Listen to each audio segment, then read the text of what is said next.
She was 18 years old and had been cast out with nothing to her name but a worn whittling knife and the $7 her uncle had pressed into her hand.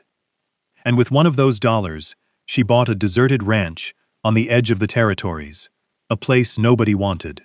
But what her uncle didn't know, and what the town clerk who sold it to her had forgotten, was that deep inside the ranch's stone-lined well was a secret that would change her life forever.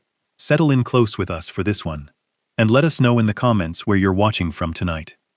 Daisy Cole's life had been shaped by three people: her father, her mother, and a man named Silas Croft.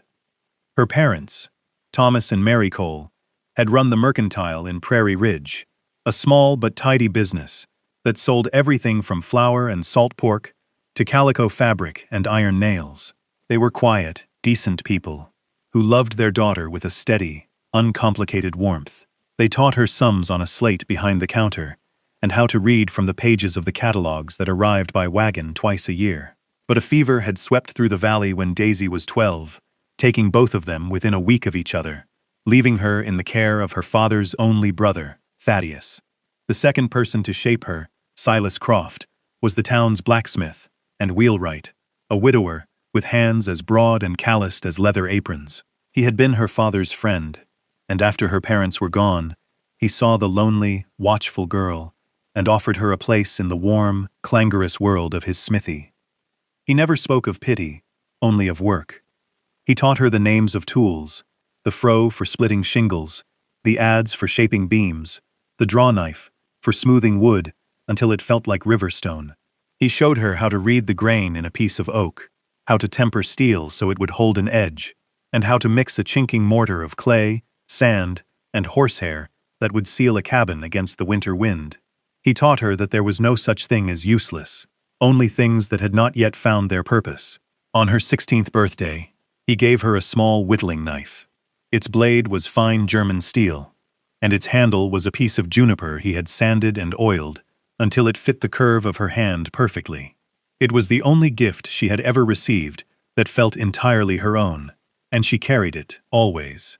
Silas passed peacefully in his sleep a year later, leaving Daisy once more in the sole care of her uncle, a man who saw her not as kin, but as a line item in a ledger.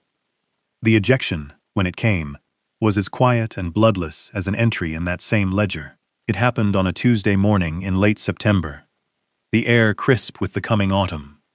Her uncle, Thaddeus, called her into the small office behind the mercantile counter. He did not ask her to sit. He stood behind the tall desk, his fingers steepled, a stack of papers held down by a glass paperweight. He was a man made of sharp angles and thin lips, and he looked at her not with malice, but with the dispassionate air of a man settling an account. "The store has been sold," he said, his voice flat. "The new owner, Mr. Gable, will be taking possession on the 1st of October. He has a family of his own. There is no room for you in the arrangement." Daisy said nothing. She stood perfectly still, her hands clasped behind her back, watching him. He seemed to take her silence for incomprehension. "You are 18 now, Daisy. Of legal age. You are expected to make your own way." He slid a small, thin envelope across the polished wood of the desk. "This is $7.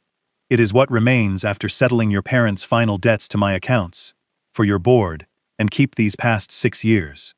The cruelty of it was its neatness, its administrative finality. There was no argument to be had, no plea to be made. It was a transaction. She had been a debt, and now she was paid off."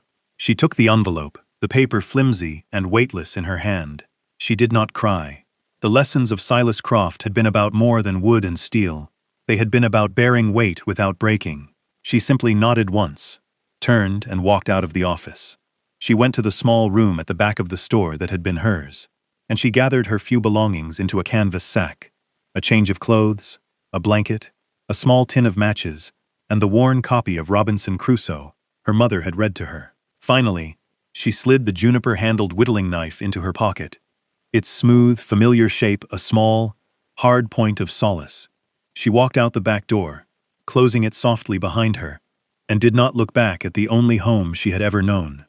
The journey south was a study in dust and distance. Daisy walked for 2 days. following the wagon ruts that passed for a road, the sun a relentless weight on her shoulders. The landscape of her childhood, a place of green river valleys and familiar hills, slowly gave way to a drier, harsher country. The trees grew stunted and sparse, and the earth turned a pale, dusty ochre. On the third day, a freight wagon hauling salt and barrels of vinegar caught up to her. The driver, a man named Henderson with a kind, tired face, offered her a ride in the back, and she accepted gratefully. She rode for another 3 days, jolted by the ruts and baked by the sun, watching the vast, empty land unspool around her. She ate the last of the bread she had taken and rationed the water in her canteen, feeling her world shrink to the simple, brutal calculus of survival. The wagon finally rolled into the town of Cottonwood Flats, a place that seemed less a town than a temporary argument with the wilderness. It consisted of a single dusty street, lined with a dozen unpainted buildings, a saloon, a land office, a general store, a livery stable, and a few small houses. It was a place people passed through, on their way to somewhere else. Henderson helped her down from the wagon. "This is as far as I go, miss," he said, tipping his hat. "Good luck to you." Daisy watched him go, the wagon shrinking into a dusty speck on the horizon, and a profound sense of isolation settled over her. She was a stranger in a strange place, with $6 and some change in her pocket, and no plan beyond the next hour. She stood in the middle of the street, the wind pulling at her hair, and took stock. The buildings looked tired, their wood bleached silver by the sun. The silence was immense, broken only by the creak of a sign and the distant stamp of a horse. She thought of Silas Croft, of his quiet competence, of the way he could look at a broken wheel and see not just the damage, but the precise steps needed to make it whole again. She took a deep breath, the dry air scratching at her throat, and walked toward the building marked Land and Title Office. The man inside the Land and Title Office was named Elias Vance, a name she learned from the tarnished brass plate on his desk. He was old, with skin the color of worn paper, and spectacles perched on the end of his nose. The office smelled of stale tobacco and dust. He looked up from his ledger as she entered, his expression one of weary patience. "Help you?" he asked, his voice a dry rustle. Daisy placed her canvas sack on the floor and stood before his desk.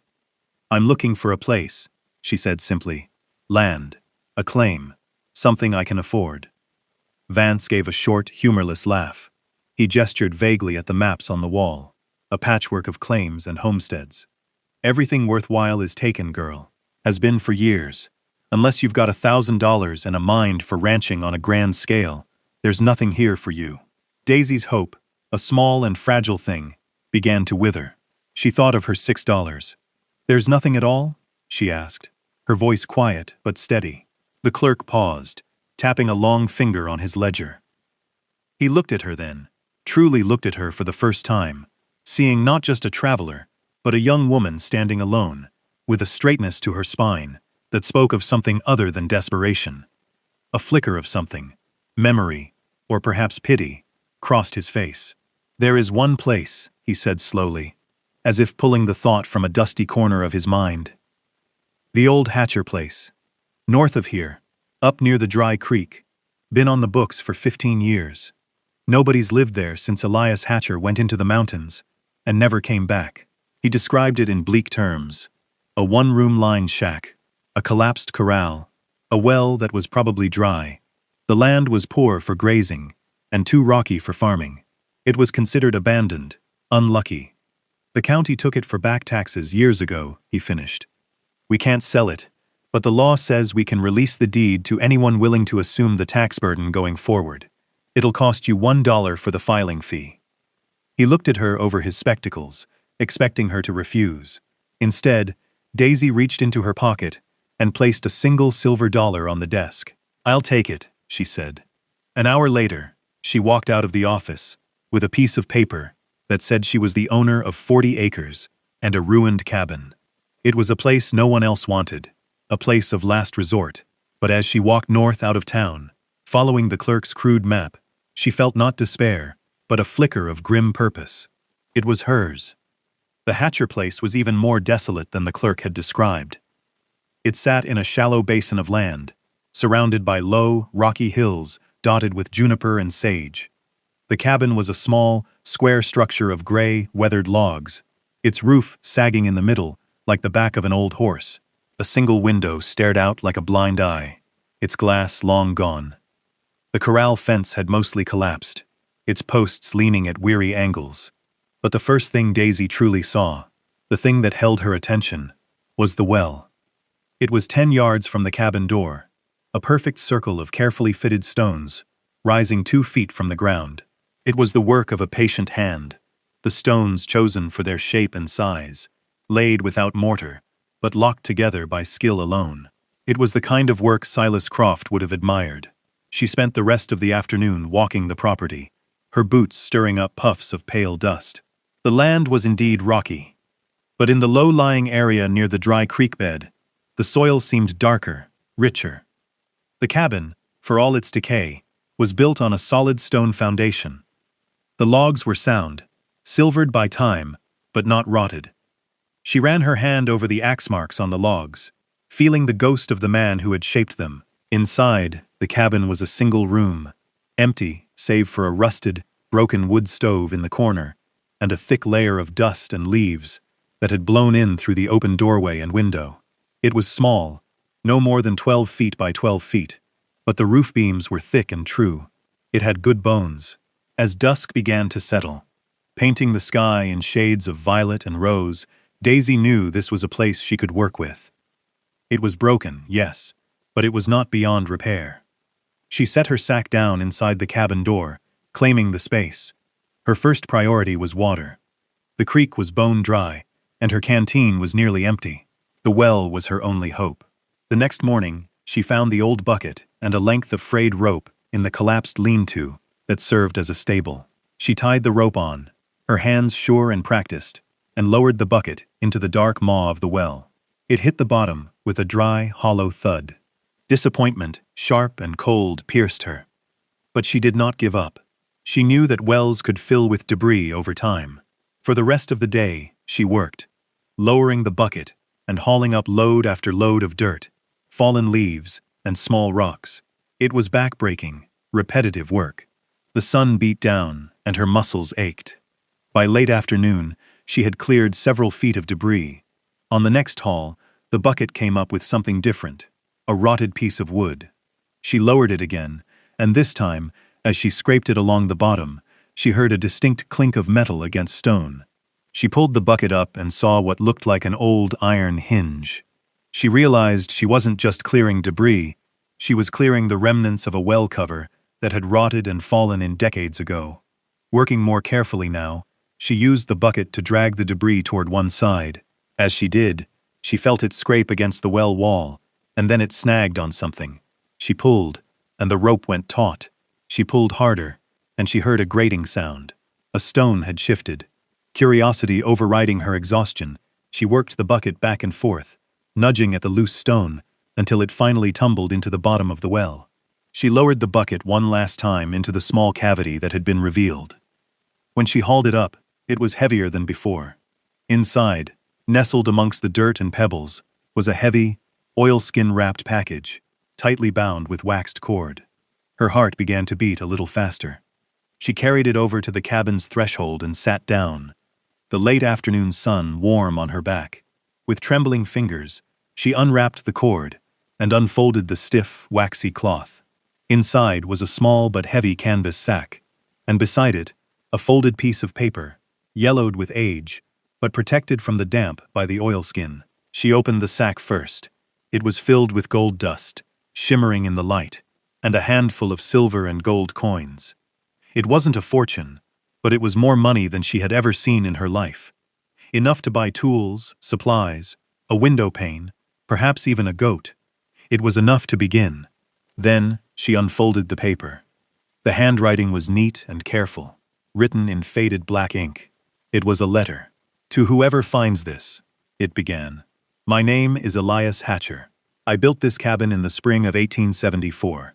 I proved up on this claim with my wife, Sarah, and our daughter, Lily. We had planned to make a life here. The well was the first thing I built. A man can live without a roof, but he cannot live without water. We were happy for 2 years, but the fever that took so many that winter took my Sarah and my Lily from me. I buried them on the rise to the east, where they could see the sunrise. After they were gone, the silence of this place became too loud to bear. I am leaving what little I have. This gold is from a small strike I made up in the mountains. It is not much, but it is clean money, earned with my own hands. I have no family left to give it to. I am going back into the high country. Perhaps I will find peace there, or perhaps I will not return. It does not matter much to me now. My only hope is that whoever finds this is in need, and that you will use it to bring life back to this place. A home should not be silent. It should be filled with the sounds of work and living. Do not let it be forgotten. And at the bottom it was signed, Elias Hatcher, September, 1877. Daisy read the letter twice, her fingers tracing the faded words. She felt a profound connection to this man she had never met, a man who had also known deep loss, and had poured his grief and his hope into this small piece of land. She carefully refolded the letter and looked inside the oilskin pouch one last time. Tucked into a corner was one more item. It was a small, crudely carved bird, no bigger than her thumb, whittled from a piece of pale, smooth wood. It was the work of a loving but unskilled hand, a father's gift for his child. Daisy closed her eyes, clutching the small bird in her palm. In her other pocket, she could feel the familiar weight of the juniper-handled knife Silas Croft had given her. 2 gifts, from 2 good men she would never see again. One a tool for shaping the world, the other a small token of love. She sat there as the sun dipped below the hills, the silence of the place no longer feeling empty, but filled with a quiet sense of purpose. She was not just an inheritor of a piece of land, she was the keeper of Elias Hatcher's hope. The next morning, Daisy walked the long miles back to Cottonwood Flats, the gold dust and coins secured in a pouch inside her shirt. The weight of it was a constant, reassuring pressure against her skin. She walked, not with the uncertainty of an outcast, but with the determined stride of a woman with a plan. Her first stop was the general store, a place that smelled of coffee beans, leather, and smoked bacon. She bought sacks of flour, beans, and salt, a slab of bacon, coffee, and a small cast-iron skillet. Then she went to the livery, where a man named Caleb Finch ran a small lumber mill behind the stables. He was a big, gruff man with a beard full of sawdust, and he looked at her with suspicion when she asked to buy lumber. "What's a girl like you need with lumber?" he asked, his voice a low rumble. "I'm rebuilding the old Hatcher place," she said, meeting his gaze directly. "I need cedar for shingles, and a few good planks for the floor and a door." Finch grunted, but he saw the seriousness in her eyes. He led her to a stack of cedar logs. "You know how to use a froe and mallet?" he asked, testing her. "Yes," Daisy said. "Mr. Silas Croft of Prairie Ridge taught me." The name brought a flicker of recognition to the man's face. Silas Croft knew of him. He was a master wheelwright. If he taught you, you know what you're doing. His demeanor softened, almost imperceptibly. He showed her how to select the best logs, the ones with straight grain and no knots. He sold her the wood, along with a bundle of used but sound planks, for a fair price. He even threw in a handful of old, straight nails for free. "You'll need these," he said, dropping them into her sack. No sense in a good door falling off its hinges. Daisy spent the next weeks in a fever of labor, her days dictated by the sun and the steady rhythm of work. She started with the roof. Using a mallet and the froe she'd purchased, she split the cedar logs into hundreds of thin, uniform shingles, the sweet, sharp scent of the wood filling the air. She climbed onto the roof, stripped away the rotted old shakes, and painstakingly laid the new ones in overlapping rows, nailing them down until the cabin was sealed and watertight against the sky. She used the planks from Caleb Finch to patch the floor and build a solid, functional door that swung smoothly on new iron hinges. For the window, she stretched a piece of oiled canvas over the opening, a temporary measure that let in a soft, diffused light and kept out the wind. Her evenings were spent by the fire she built in the repaired wood stove, eating beans and bacon from her skillet and planning the next day's work. She found the graves Elias had spoken of. 2 small mounds of stone on a low hill. She cleared the weeds from them, and, using her whittling knife, carved their names onto a smooth piece of juniper. Sarah and Lily Hatcher. It felt like the right thing to do, a small act of remembrance. One afternoon, a woman on a mule rode up to the cabin. She was older, with a kind, weathered face, and hands that were clearly used to hard work.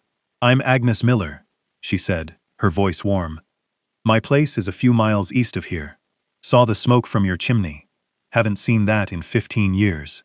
She held out a small pail. "Brought you some milk." A body can't live on beans alone. Daisy, surprised by the kindness, invited her in. Agnes looked around the small, clean cabin, at the tight roof, and the solid door. "You've done good work here," she said, her eyes full of respect. "This place has been waiting for someone like you." It was the first time Daisy had heard a word of praise since Silas Croft had passed, and it settled in her heart like a warm stone. Agnes Miller's visit was the beginning. Word seemed to spread through the sparse community in the hills that the old Hatcher place was no longer abandoned. People were curious. They would ride by, slowing their horses to look at the curl of smoke from the chimney and the neat stacks of firewood beside the door. They saw the progress, the slow, steady transformation of a ruin into a home, and they respected it. The work itself was a language they all understood. Agnes became a regular visitor, often bringing eggs or a loaf of fresh bread. In return, Daisy helped her mend a section of fence on her property, her hands quick and sure, with the wire and posts. They worked in comfortable silence, the shared labor forging a bond stronger than any words. Caleb Finch, the mill owner, would set aside good, straight-grained scraps of wood for her when she came to town for supplies, calling them cuttings and charging her next to nothing.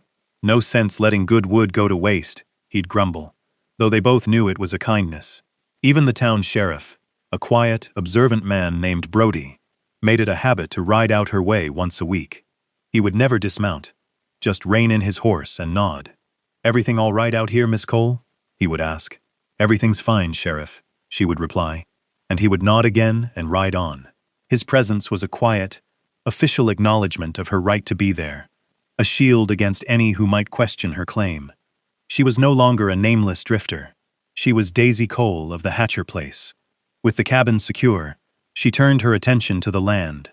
She cleared the collapsed corral, digging new post holes and setting the old, weathered rails back in place. She bought a pair of goats from Agnes, their bleating a welcome, living sound in the quiet valley.